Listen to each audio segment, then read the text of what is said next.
You've been shooting 9mm your whole life, and honestly, nobody blames you. It's reliable, it's affordable, and it's everywhere. But here is what most shooters never find out.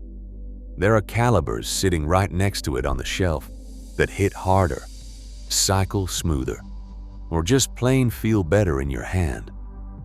And they have been hiding in plain sight. Today, we are counting down the top 5 alternatives you've been sleeping on. Stick around for number 1, because that one might change everything. 5 calibers.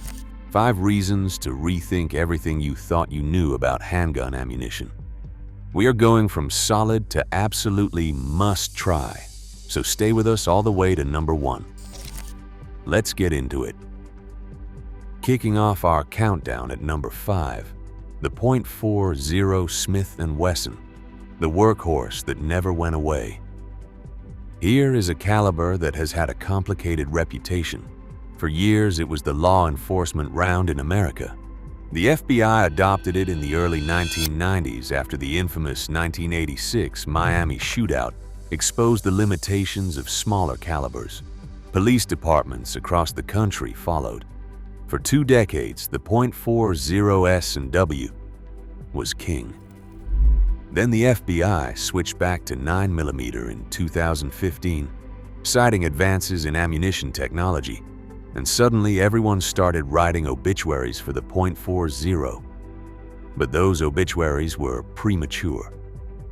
The .40 S&W fires a heavier bullet than 9mm, typically 155 to 180 grains at respectable velocity.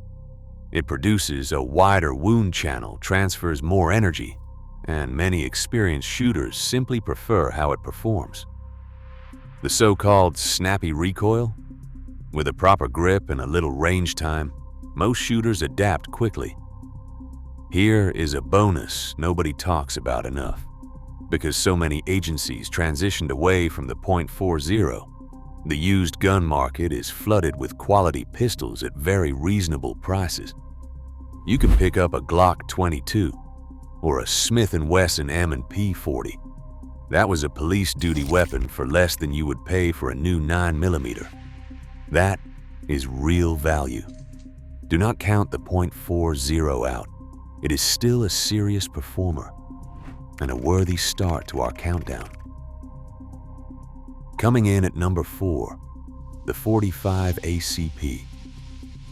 We cannot do this countdown without paying respect to the granddaddy of American handgun cartridges, designed by John Browning in 1904 and adopted by the U.S. military in 1911.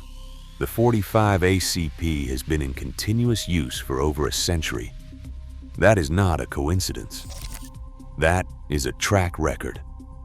The .45 operates on a different philosophy than high-velocity rounds. It fires a wide, heavy, 230-grain bullet at a modest velocity of around 830 to 950 feet per second. The result is a large diameter projectile that transfers energy in a slow, pushing manner, rather than a sharp snap. Many shooters find the recoil surprisingly manageable. It is a push, not a punch. Proponents love the wide wound channel, the proven terminal performance, and the deep historical legacy. The 1911 platform, built specifically around this cartridge, is still one of the best-selling handguns in America today. Yes, capacity is lower. Yes, the guns tend to run bigger. But if you have never fired a full-size 1911 in .45 CP on a warm afternoon at the range, you have not lived. There is a reason this round has believers who will defend it to their last breath. And that passion is exactly why it earns the number 4 spot. Number 3, the .357 SIG. Speed meets power. Halfway through our countdown, at number 3, the .357 SIG. This cartridge was born in 1994. Developed by Sig Sauer and Federal Cartridge, with one goal in mind: to replicate the legendary ballistics of the .357 Magnum revolver, but in a semi-automatic pistol. It delivers. The .357 SIG pushes a 125-grain bullet at around 1,350 to 1,450 feet per second. That's significantly faster than a standard 9mm load. What does that mean in practice?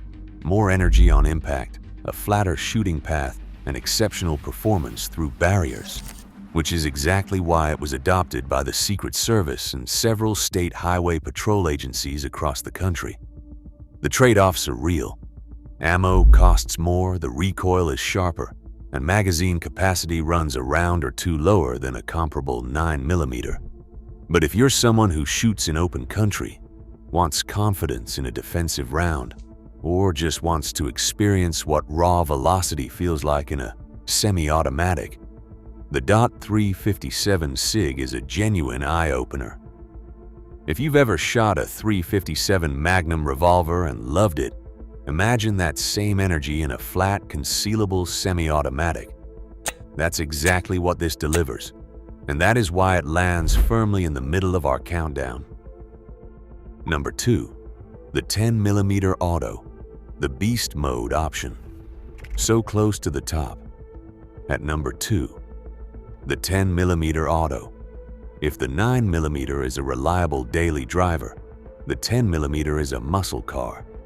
Developed in the early 1980s and made famous by the FBI's brief adoption after the Miami shootout, it was eventually shelved when it was deemed too powerful for many agents to handle comfortably.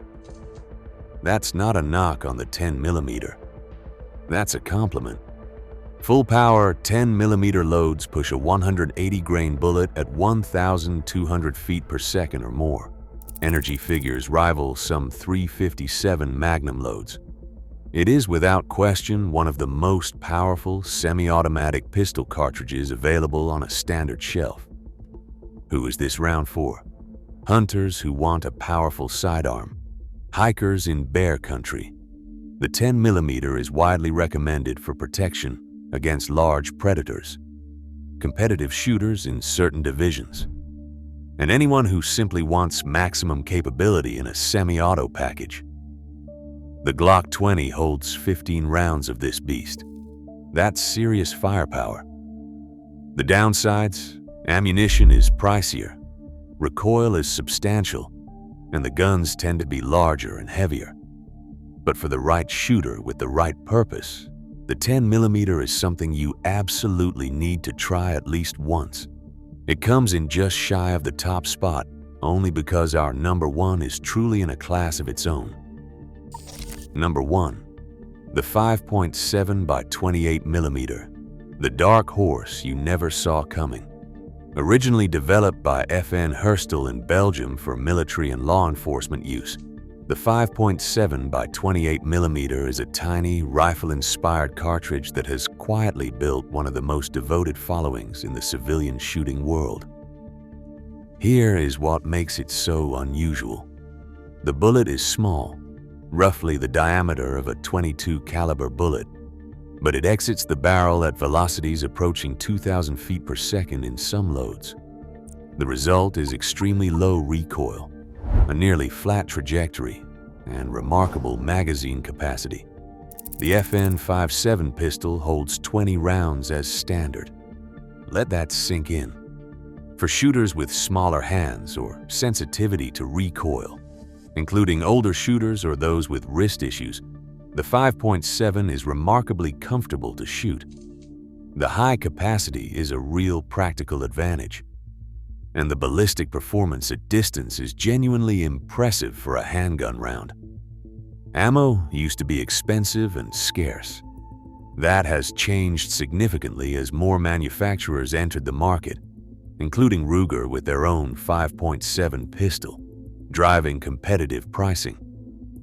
It still costs more per round than 9mm, but as a pure shooting experience, it is unique. Fast, almost addictive. The 5.7 earns the top spot, because it challenges everything you think a handgun round should be. It does not just offer an alternative to the 9mm, it makes you rethink the whole game. Try it once, and you will understand why it is number one. And that's our countdown. 5 calibers you'll regret not shooting sooner. The 9mm earned its place at the top of the mainstream. Nobody is taking that away. But the best shooters are curious shooters. They try things, they compare. They develop a real understanding of what different tools feel and perform like. So next time you are at the range or browsing your local gun store, challenge yourself. Pick up a box of one of these. Rent a pistol if you can. Shoot 50 rounds. Pay attention to how it feels, how it handles, how it performs. You might be surprised. You might even find yourself asking why you waited so long. If you enjoyed this countdown, hit that like button. Drop a comment telling us which caliber you are most curious to try, and subscribe so you do not miss what is coming next.